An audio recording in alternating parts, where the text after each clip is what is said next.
All right, welcome everyone. I appreciate all of your efforts to help in producing our events. My name is Josh. I'm going to be a producer for the event. I'm happy to help out.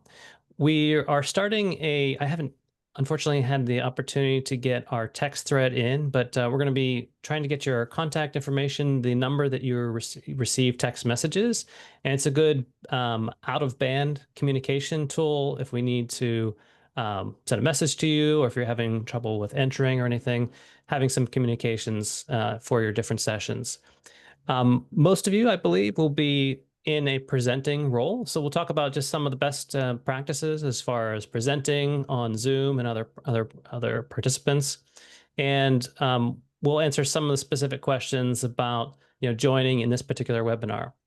As of right now, the event has been published, so you should be getting your link to be able to join the session, and I can show what our event is going to look like. You should be able to join the event page, as I'm showing here. If you have the access to a particular session, then you'll see a start button. In this case, it shows a start backstage, and that is the starting point that you're going to find for the different sessions. So what will happen is there's another sort of place inside of Zoom. In a webinar setting, there's a staging area that we call Backstage that you'll be joining from by default. Now, the first catch out that you might have if you've not joined a Zoom webinar before is that you're not on stage, you're backstage by default. And the key identifier of that is you'll see the page is divided into two, and you'll be able to see the people. If there's people already in the webinar, they'll be at the top. And by default, the volume will be turned off. So you'll see people's images in the backstage. And if you want to listen in, you can turn up the volume and listen to them if you're preparing or do things in backstage. Probably as presenters, you'll want to get on stage. And so you'll want to enter that door. There'll be one extra step in the bottom right-hand corner of your interface. You'll see a button with a door on it that says enter the webinar. Can you reshare And your screen, Josh? I apologize. I've got it. sorry? Are you able to reshare your screen? Are you showing? Oh, you mean for the Perfect. webinar? Mhm. Gotcha. Yeah, for the interface, well, this particular button that I'm talking about is on your Zoom interface. So after you've joined and clicked in the button, you notice it says join backstage. You're going to join a webinar just like this. And on the Zoom interface, you'll see in the bottom, there'll be a button to say join, enter the webinar. At that point, you'll be able to start your webinar to be able to join that. Also, we have some automated functions. I believe, Don, the settings have been made so that there will be automatic recording once that starts. So once your session is underway, you will hear an audible recording just as we did before we started this session. Just some general things about doing the session. You can familiarize yourself with the bottom panel of the different things there. We'll talk a little bit about how you're able to interact with your attendees. I think there was some discussion about, just how we're going to interact with some of the Q&A sessions. From a webinar, the way that you all joined is you started and joined simply with a link. You didn't have any special privileges. You were simply provided a link to join, and you were able to be an attendee as a webinar. We promoted you to being panelists, but typically the way you're entered, if you have the correct sign-in credentials, you'll be able to join directly into the webinar as a speaker instead of that. That brings us to a very important thing, and that is that we've invited you with the email address that we have for you. So that is the ticket that's waiting at the office. It's waiting for your email address. So what you want to do is go into zoom.com and sign in to the email address of which we have invited, and that'll be the account that'll have the key to unlock the door to getting into your session. You may be able to get into session, depending on whether it's public or private, you may be able to get into the lobby and see things, but that session that I was sharing, so for example, in the lobby, you'll notice that if you don't have the correct access, it won't say start backstage. it may say join, at which point that means you'll just join just like an ordinary person, an attendee, and not as a panelist. That's kind of a clue that you may not have the correct sign in. There is sort of a way, if we run into problems, we could do the same thing we did in this session as a workaround to get you into your session. Ideally, though, you're logged in as the correct email address, and that way you'll be able to join without any issue, and you'll have all of the co-hosting privileges as you arrive. We're going to do a little bit of sort of a lab and get people to be able to test out some of the things that we're talking about. But first, we're going to send the information for the convenience of those watching the recording and just have some best tips and practices.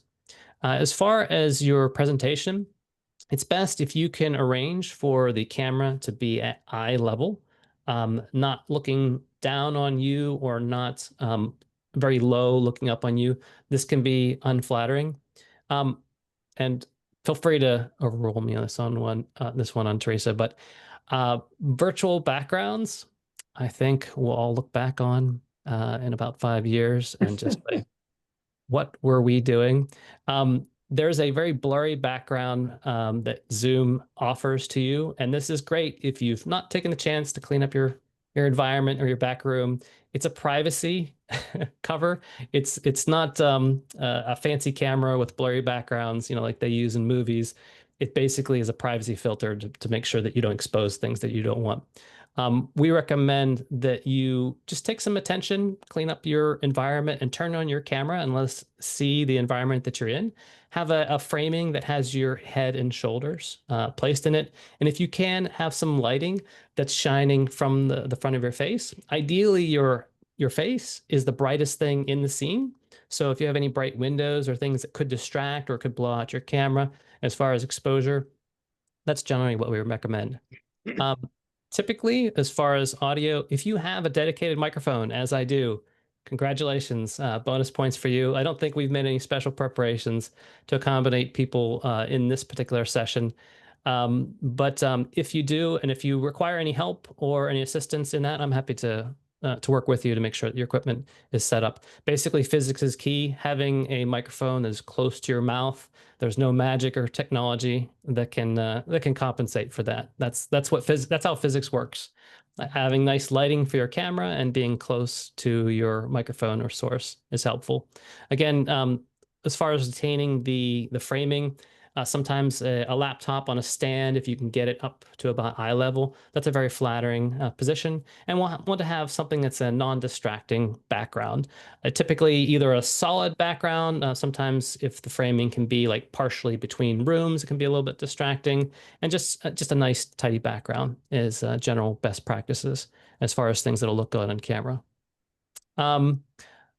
If you can, again, bonus points, if you can connect to the internet with a hardwired cable, that is best. Wi-Fi works great until it doesn't. And so sometimes you can actually hear the effect of it. Wi-Fi is a technology that's made to serve a bunch of different appliances connected to a bunch of different places. I realize that most of you will probably be limited to using the Wi-Fi.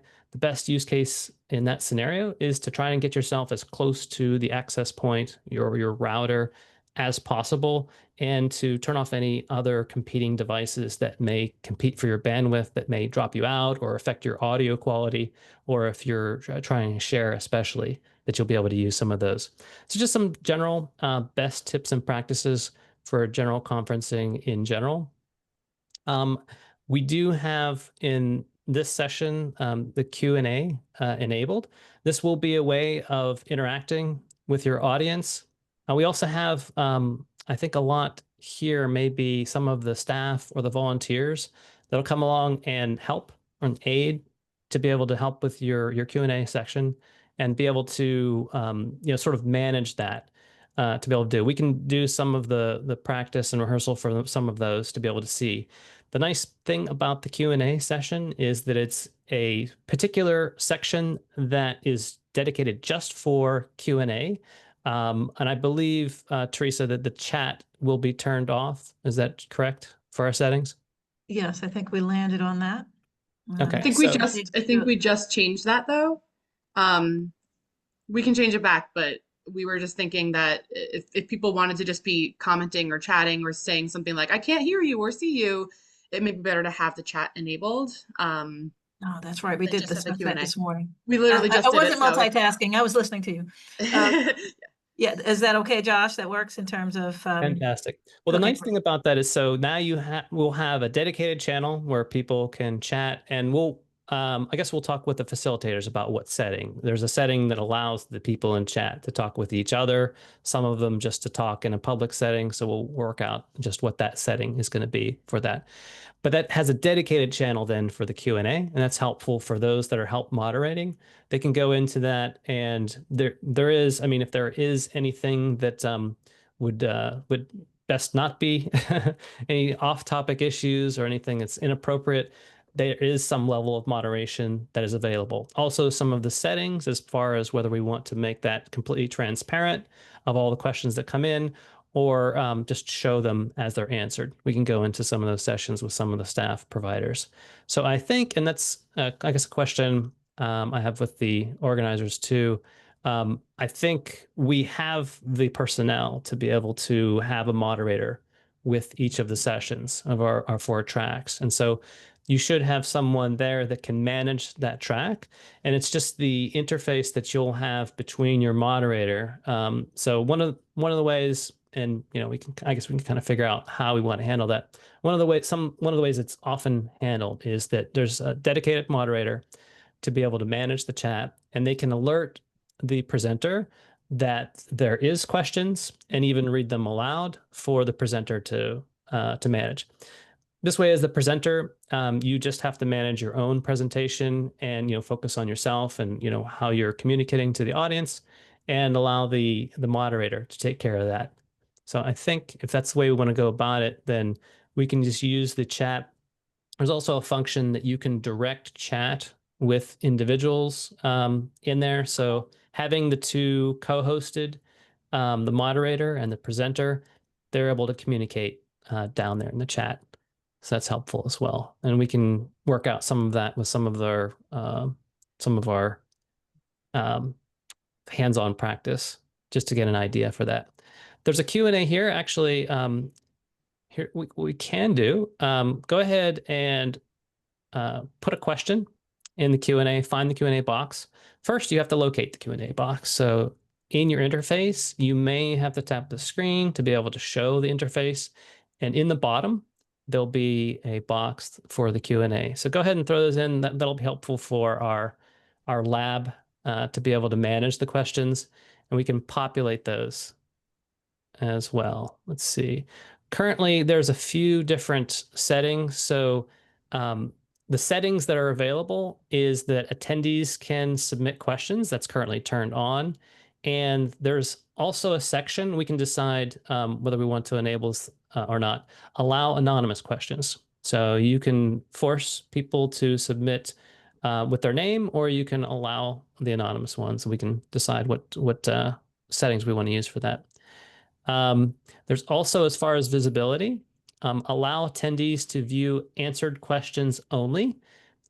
This has an extra layer of moderation capability, because if there are any unsightly questions in there, no one gets to see it, or any graffiti.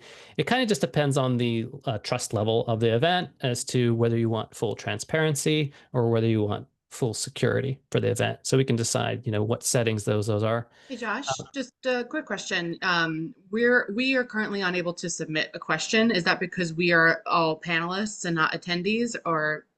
Yeah, unfortunately, yeah, what we can do, maybe, Elise, do you want to send some volunteers back to the attendees so they can populate that? I saw we had, okay, there's just one attendee that we have now. Yes. So if you'd like to help us out, raise your Zoom hand, and Elise will dispatch you back as an attendee where you can participate on the question side. Okay, Hallie. You want me to go? Here, I will make Hallie. Okay, I'm going to change your role to attendee. So you're going to change how it looks for a second. So just so you can do a Q&A. And you will have to accept that. There we There we go. go. Okay. Fantastic. All right, I see Tony's participating. Okay.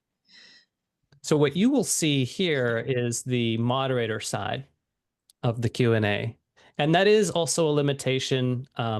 The host of the event will not be able to enter questions. So if you want ringer questions, give it to somebody else to submit. You won't be able to put your own questions. Well, then it'll be from you too. So not so good of a ringer question, if it has your name all over it. Um, Sorry, Josh, just a quick question because I'm seeing some questions coming in through the chat now. Okay, so first of all, the Q&A, thank you, Tony, for submitting your, question. And you'll see if you want to look as a speaker to look at the questions that are coming in through the Q&A, you should be able to see the little Q&A button at the bottom of your screen.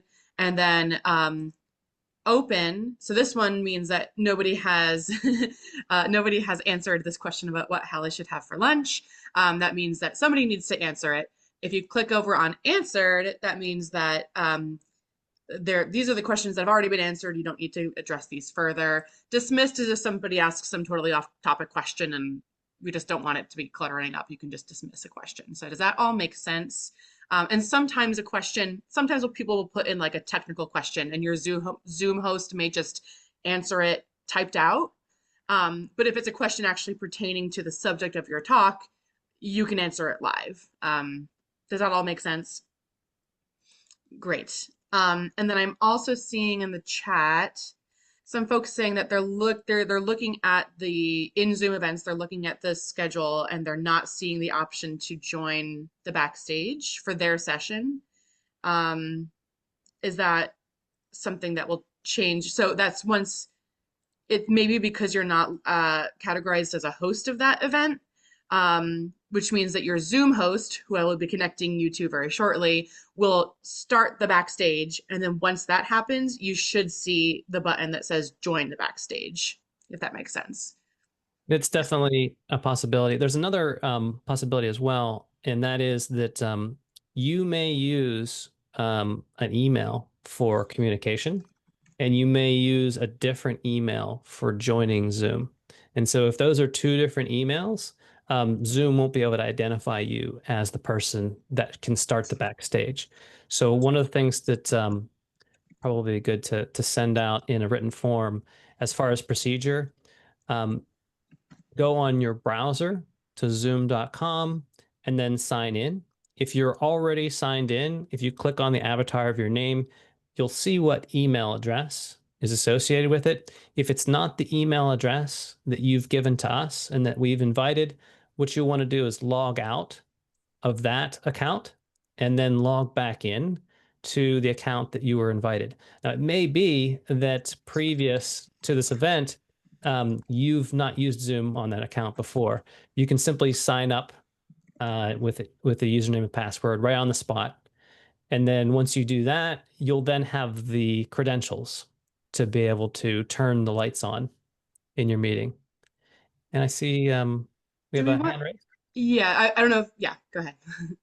Sorry, I just wanted to say that something that we don't think about is the browser that we use. So like, for example, our emails might open to Microsoft Edge, but we use Chrome, like mostly for our work.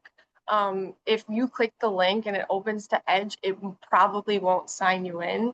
So I just wanted to, because that happened to me just now when I was testing it out. Sorry. That's a good addition. Yeah, as well. So, and that's the thing too, you have there's a couple of different sign-ins. And I do recommend again, a computer is best. It'll give you all the tools that you need if you're able to do that. There we go. And so that's best to use a computer that helps out as well. And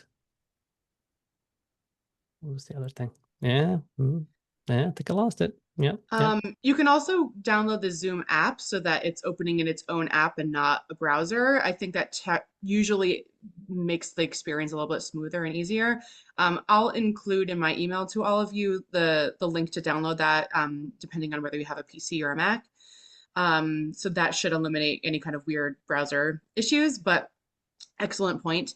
I'm also seeing a question from Amber about, so if you've been registered, say with your work email, and that's not the email that you have on your own Zoom account, do you have to create a Zoom account specifically with that work email that you've been registered with in order for this to work? Or can you just, once you get that email that says you've been registered to join by this button, can you just click that button without creating another account? Well, what will happen is, and that was the thing about the app. I'm glad you reminded me of that, Elise. Yes, you won't be able to gain access without joining from the Zoom account. And Zoom Events doesn't do any type of, the platform doesn't do any type of reconciliation of email addresses. Our organizers simply enter the email address that's provided. That's the one that they're communicating you with. And Zoom assumes that you have an account that can access it. The good news is that at any point, no one else can start that email address without your permission. And so you can gain access simply by creating that account and joining. The other alternative is if you do have a different Zoom link, you'll want to make that known to us. It might actually, we've already published, so probably too late for that option. I was saying Dawn can accommodate you by inviting your new email address and changing your event. But if you are the dedicated speaker of the event, we probably want you to go ahead and create that Zoom event. And you can, even if you don't use that for your regular Zoom communications, you can use that for the event. The point about the client, so the Zoom app that'll open on your computer, either Windows or Mac, you can sign in as well with your credentials on that browser as well.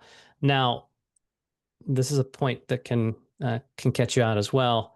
Even if you're signed in with the correct account on your on the app itself, you can still misclick, you can still misfire if in the browser that you launched the link into, you sign in on a different app. And that's why it's important to, if you're launching from the browser, likely you're opening an email or you have the link in an email. So if you're launching, it'll use the cookie that is from that browser to be able to launch you in.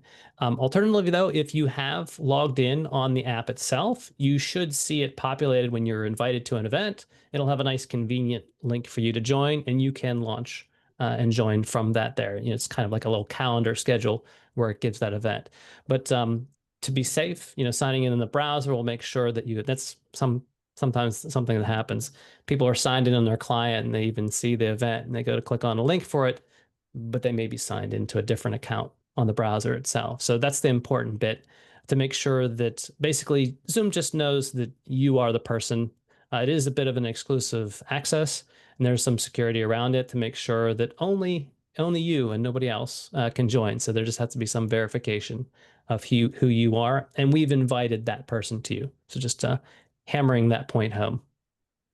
And then if they run into issues and it continues and persists, I think we have the option of sending what we call the break the glass link to kind of get them in there if all else fails.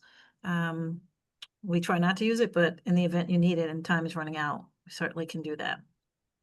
Yeah, there's a few different ways that we can help you out. Obviously, ideally, you join without any hitch, and you're able to join you know, immediately without help. I will endeavor to get your text message contact information in case we need to send you some out-of-band information. We can send it right over to you along with your email address, just to be able to maintain that communication. Another situation is if you happen to be in a session and you're, you know, it's kind of already started, we could use the workaround that we use to get you in here, and that is that we can identify you. Now, it's important if we were to use that workaround, you sort of have to know who you're signed in as so that we know who to promote. So we may give you instructions to raise your hand, to be able to identify you, or if you know what the identity is that you have. You know, for example, you may be signed in as your spouse. It could happen. You know, it's a hypothetical scenario. So just helpful to know if we have to use that. Ideally, though, that we're able to join for the event. Unfortunately, we do like to do our rehearsals for that. Just the briefness of the time, we weren't able to have you join directly into the link. It's a good rehearsal setup just to make sure that everything's working and you're able to join as well. But you should see, if you don't see the appropriate starting privileges for those sessions, then let us know and we'll just make sure that everything is lined up as far as who we've invited and who you're accessing as far as your accounts. There's a couple of things that you also have permission to do that you want to be aware of. All of the co-hosts will have the nuclear buttons onto their particular events. So this kind of applies more to obviously the presenters. If things go really poorly, you decide to leave. Of course, you can close the webinar for everyone as a co-host or an elevated privilege session. Likely you won't do that. But for the people that are helping out, they also have that privilege. And so if for whatever reason, those that are helping out or moderators, if you have to leave the session for any reason, just be sure that you are leaving yourself and that you are not taking your ball and going home with the rest of the session as well. If you click on the bottom button at the end of the webinar, there are some buttons down there. It says end webinar for attendees. It says leave webinar.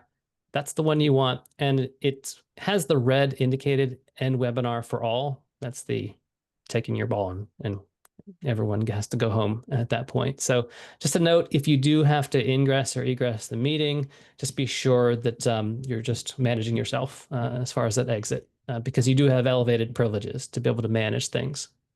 And at least we'll be sending over some documents with some screenshots, right? So they can sort of recognize these buttons. Yep. Kiana, do you have a question? Also, did the people I have as attendees, do you want to come back as panelists? I can re-promote you if you want. Sorry, Kiana, go ahead. Thank you. Also, hello, everyone. Great to see all your faces. Some are familiar, some are new. It's a little bit difficult to follow some of this conversation because you're speaking about some of the buttons and you're speaking about some of the links, and not all of us have been elevated to co-host. So even if we are able to sign in, we don't have access to the backstage. We don't have access to any of those things. And I'm seeing a running trend of the questions within the chat around, as panelists, at what point will we get assigned a co-host, and when will we be able to test out our particular sessions and make sure that it has all the bells and whistles that we need? And then who would we be reaching out to about that missing? Would it be our co-host or would it be somebody else who's on this call? So That's a good question. I'm in the process. I'm almost finalized with assigning the various Zoom hosts to each session. So once I do that, I will be sending out an email to all the speakers with their hosts CC'd and letting you know what their name is, their phone number. I highly recommend exchanging like cell phone numbers with your host in case, email tends to get kind of lost in the shuffle on the day. And so you will have the chance to talk with your Zoom host. Consider them your first point of contact if you have any questions about the technical aspects of your session. And if they can't answer your question, they can come to either to me or Josh or Teresa as a last resort. I know she's doing a million other things. And we will be having a 15-minute before your session call time for you to meet online in your actual Zoom session with your Zoom host to make sure that you can share your screen properly, that your sound is working, etc. So there will be that 15-minute buffer time. If you feel like you need additional help, reach out to your Zoom host and you can either meet with them kind of outside of the 15-minute call time, or if they can't do it, I'm happy to jump on a Zoom with you and just make sure that everything is all set up. Does that answer your questions? And would it help to share screens in any other way? It's kind of hard to share screens about like the Zoom functions, because when you share a screen on Zoom, you can't see. You can only look at your own like bottom panel that says like your audio, your video, enter Backstage. But if at any point you're like, can I see an example of what you're talking about? Just let us know and we can do our best, because I'm also a very visual learner. Yeah. Thank you for the question. And so Oprah's been giving us all co-hosts while we've been sessions, so you should now see the elevated privileges. It's important that I give you co-host after I told you about the nuclear button that you can all end the webinar. So just keep that in mind. If you're losing interest, just please don't end the webinar for this. But now you should be getting co-host privileges as well. Another good point is that the co-host privilege does not self-propagate. So only a host can make co-hosts, and co-hosts can't make other co-hosts. The reason that this is important is that the first person to enter the meeting will have the host privilege. There are more than one person that has the capability to be a host. The first person that shows up with that privilege will be the host, and then the other people that have those privileges, they'll automatically get co-host, but it is a difference with a distinction. So there are some things like, for example, making the co-host that only the host can do. I don't think there are any other really relevant settings as far as that goes. It's just that if probably best for the moderator or helper or staff to be able to join first and grab that co-host privilege. You can always hand it off if it happens later. Although there's a interesting quirk with Zoom where if you are host and you give away host, it doesn't knock you down to co-host. It makes you nobody. So then you have to ask the person that you've gifted the host for to return the favor and to then remake you a co-host. So then you have the privileges as well. Just something that might catch you out. Josh, real quick, I want to address a question in the chat from Amber. So about sharing your screens, this is actually good. Maybe we might want to like test this out right now for anybody who is not familiar with screen sharing. Yes, it usually works better for presenters to be sharing their own screen so you can progress the slides at your own pace. However, we do as a backup, and this I will ask this question when I connect you with your Zoom hosts, just in case something goes haywire on the day of, we ask that you send a copy of your PowerPoint, your Google Slides, whatever, to your Zoom host ahead of time so we can have a copy in case for whatever reason we need to share it on our end. But as a rule of thumb, presenters should be sharing their screen. And so we can test that out, I think, like in a second, if anybody wants to do that. Your question about making polls. So this will also be my email to you all. If you are interested in having a preloaded poll with your session, you can send the poll questions to us and we will set that up in your session so that all your Zoom host has to do is just launch it when you tell them to. Any other questions about the actual presentation functions with your sessions? Those are the main things, that the Q&A, sharing your screen and progressing any slides, and then polls. But your Zoom host, apart from sharing your screen and progressing your slides, your Zoom host will be kind of the one in control of monitoring the chat, letting you know there's a question, the Q&A, launching the polls, etc. Yeah, and the one thing that we haven't, we're going to do a test of the Backstage. Just a reminder that I think I had opened with this point is that Backstage is a useful tool to have if there's any coordination that has to happen outside of the view. So that will be happening as well. There is another aspect of production that I'd like to show you as well. Most of the sessions will be your traditional webinar sessions, just like we're in right now. There is, however, an opportunity to use in some of the sessions Zoom Production Studio, which just adds a little bit more of a production value on the particular event. And it's a little bit of a different session. If you've not used that before, then I'll show you what that looks like for this event. So for those that are inside of the event, you will experience sort of how the transition happens whenever we go into the other mode. So if you see, as I've just launched Zoom Production Studio, there's a produced or a set display where you can control the look of the different event. The driver of the event, which will be me, there's only one driver that we have for the session. So if you're in one of my sessions, we'll be using Zoom Production Studio. And the thing to keep an eye out for is that since we're sending a custom crafted view to the audience, it won't look like the typical, grid screen of a webinar. You'll be able to see just exactly, what that session is looking like and what we're sending live. So for example, if I switch right now, you'll see a 3x3 layout. And if I switch to another scene, you'll see there's 3 other individuals as well. This is on your top left. If you're looking at the gallery view, it's the top left in case anybody's not seeing it. Yeah, and that's a good thing to keep in mind. There's also a if there's a panel discussion, some of you, I've just sent out a notification. Some of you will get it, and that notification is that I'm ready to send you in the next scene. I've got you ready, and there's a little pop-up message. So whenever I take that, those people that have just been pulled in that scene, they've at least had a little bit of a warning ahead of time that we're going to put you live on air. It's helpful in the sense that not everybody that's in the session at one time is necessarily on air, and the little confidence monitor is a way of seeing that. The same thing applies to when sharing slides or screens. We could try that out, but basically it's, having a different scene or a different event for that. Again, this is not something that it's going to be for every session. There'll be for selected sessions during the event. If you're in my session, I'll be driving that. And so we'll have someone that's dedicated for the moderating and taking care of the questions.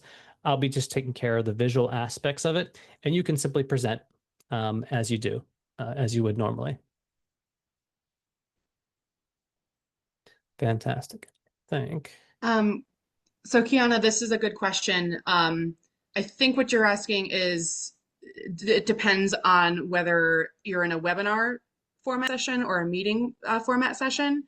I think our goal to keep things simplified is to have as many, if your session will work as a webinar, we prefer to keep it as a webinar. If your session involves a lot of like group discussion and like you want people like jumping in with questions and stuff, then I will get the information from you and we will switch your session onto a meeting. So if you are in a meeting format Zoom session, you will be able to see all the speakers plus all of the attendees. So their cameras will be functional. They can come off mute kind of on their own. And if you are in a webinar, they will only be able to see the video of the speakers, and the participants will just be able to communicate via chat and the Q&A. Did I answer your question? Okay, great.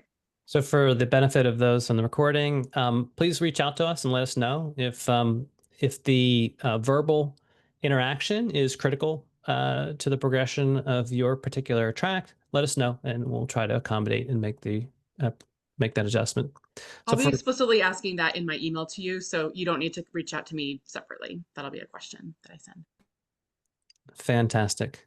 I want to make sure that our viewers will not lose their attention and watch all of the events. Is there anything else specific? We'll take questions as well that we'd like to iron out just to have for our recorded audience to make sure that we have so that they're armed and ready for our events. I think one of the most important things is that the communication, like I say, getting your communication in the event that we have any difficulty. The most challenging thing, if you're one of the assistants or staff, or if you're the presenter itself, one of the most biggest speed bumps we have is just people entering into the webinar. Since it is an official event, there is some registration required in order to vet in. So that's usually the only speed bump that we run into in most cases. We do have some contingency plans, if things go wrong and we're able to get you back, or if, we have a dropout or other things as well. But basically those are the things that are most likely to, be issues in the events. So if that's all, I'll go ahead and stop the recording, and then afterwards we can do some labs, and I'll let you have controls and be able to play with some of the different functions and features. And we'll also go backstage just so that you're acclimated to be able to do it for Backstage. Again, Josh, thank you. I have a question. I have a question. It's Gina. With my particular presentation, I have Austin Bunn. He does documentaries and he's going to join me.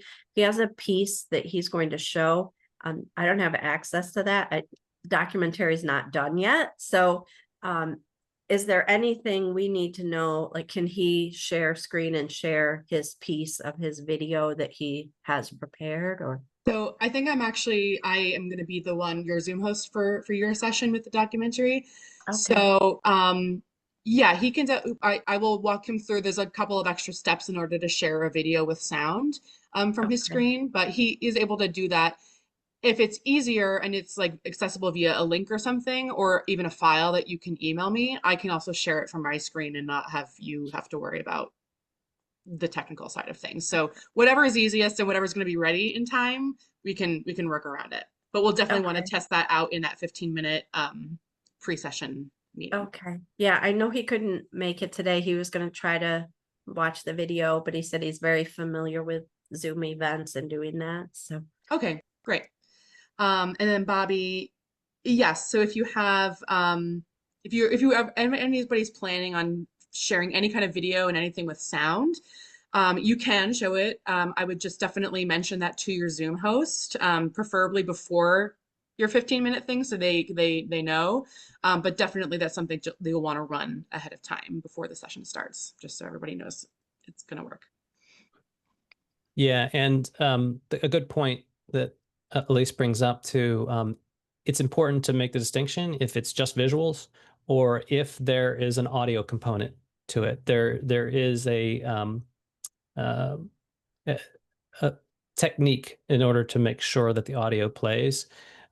Generally, whenever selecting a media that has audio, you can select the tick box to enable the audio there. There is a way to, if you've forgotten to do that, to go back into the settings, but it's a little cumbersome. Oftentimes, I recommend just to stop and restart with the ability to share that.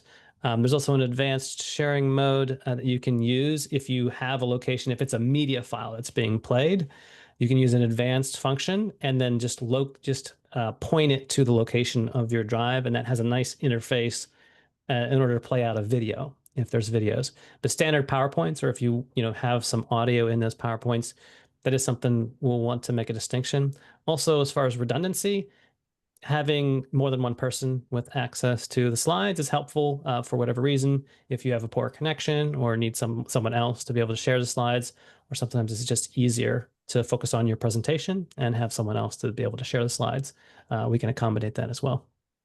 Amber, do you want to just ask a question and make sure you're Yeah, on I board? just, and it's probably just because it's me and it's the nearing the end of a day on a Friday, so I feel a little not quite as sharp as I typically am.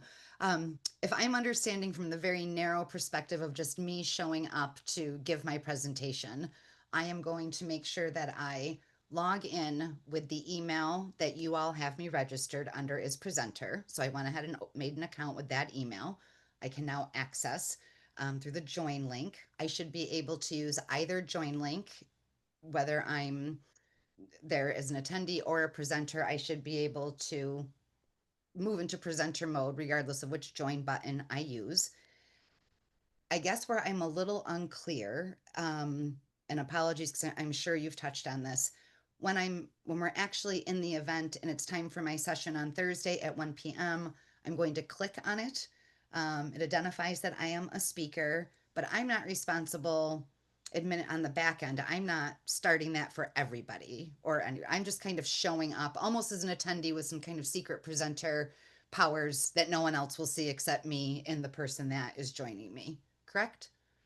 Okay. And then I'm Correct. going to share my screen. If I give you a poll in advance, we'll get that going. Someone will help monitor the Q&A. We'll have a Hail Mary pass if something goes awry and my PowerPoint doesn't work or I disappear thanks to Verizon. And other than that, it's a pretty standard process for just presenting the information. I don't want to oversimplify because you've given a lot of helpful info. I just want to make sure I know I'm clear. That's a really good recap. Okay. Yeah, and some of the settings will be automatic, and so I believe Dawn can confirm that automatic recording has been enabled for all the sessions. So don't be alarmed. As you start the session, you will hear an audible alert telling you that your meeting is being recorded, and that will continue until after such time as you end your session. I don't know if we covered it or talked about it as far as timing goes. Overtime, undertime. I don't know if I guess our organizers can answer that question as to whether some of the presenters are needed in concurrent sessions or whether they're able to extend them or if they're, finishing earlier or later. Teresa, do you want to speak to that? Yes, there shouldn't be any overlap. Just looking across the faces and thinking about the schedule, there shouldn't be any overlap. So if you do run a little late, that's fine. And I think the hosts vary, so they should have enough time to transition. Mhm. Yes, and also if it's valuable to you as a speaker, if you're like, can my host give me like a time check when I have like 5 minutes left, so I know so I don't have to be managing that myself, you can absolutely request that. Your host will go over that ahead of time and just say like, hey, I'll just shoot you a quick direct message in the chat, or I'll just verbally tell you like, hey, you have 3 minutes. We do want to stay on as on time as possible, but there's flexibility in the case that something goes wrong. And if you have a CLE bearing session, your host will talk to you about when those codes will come through. Hopefully we'll do it during like reasonable periods of time so that it doesn't interrupt the flow of your presentation. But you can discuss that with your host, and they're available after this call. The only other thing I want to add, Amber, I'm not sure that I heard you say it, or sometimes my ears tune out because I have children, so when you click your session, you're also going to see the option to go backstage. So that's what's going to look different between you as an attendee versus you as a presenter. It'll say join backstage, and then you go to that area that's behind or outside of the actual session. And it's not until you're ready to start the session where everyone is sort of joined together. But that backstage is a significant part. And should If you don't I see it, see that option right now, Elise, like when I'm in, so I'm in the conference, Mhm. I'm in the session tab right now. And when I scroll down to my, I don't have that option right now to enter backstage. Is Right, that okay that I don't see it because right your now? host has not started it yet. Once Okay, they do, perfect. then that will show up for you and you'll just be able to click join backstage, and it should be fairly simple. And if anybody wants to just see again what it looks like to be backstage, if you look on the bottom of your Zoom screen right now, that kind of bottom black bar, it's black for me, you'll see a little door icon. For me, it's on the bottom right called Enter Backstage. So if you want to click on that, you can kind of see what it looks like to be backstage. And then And turn your volume on before you go. yes, right underneath there should be like a little video showing me on stage. Right below us, there's a little like toggle volume button. If you turn that up, you can actually hear what I'm saying. If you turn it down, you cannot. So just know that when you are backstage, the regular attendees at the conference are not seeing you, they're not hearing you. So if you are intending to be backstage, that's great. If you are thinking you're talking to everybody and you're backstage, not good. So you have to remember to click it'll now that same button will now say enter webinar.